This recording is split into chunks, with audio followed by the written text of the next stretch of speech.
Les personnes vaccinées seraient dangereuses pour les non-vaccinés. C'est une idée qu'on retrouve sur les réseaux sociaux. J'ai conseillé à ma mère de se tenir à bonne distance des personnes vaccinées. Pourquoi un tel conseil ? Eh bien, les adeptes de cette théorie expliquent que le vaccin produit des milliers de milliards de protéines spike chez le receveur. Les personnes vaccinées peuvent excréter certaines particules de la protéine spike lors de contacts étroits.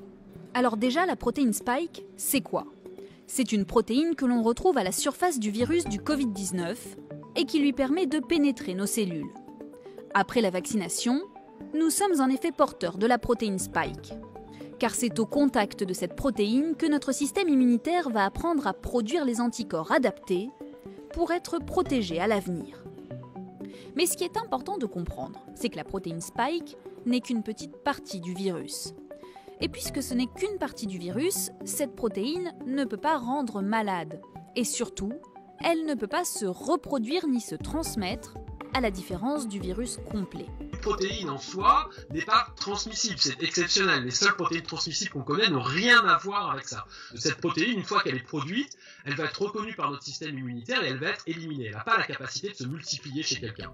La protéine spike ne reste en effet que quelques heures ou quelques jours dans notre organisme, le temps que notre système immunitaire apprenne à fabriquer des anticorps contre cette protéine. Elle disparaît ensuite car notre corps va l'éliminer. En conclusion, il n'y a donc aucune possibilité qu'une personne vaccinée transmette la protéine spike, ou le vaccin de manière générale, à une personne non vaccinée.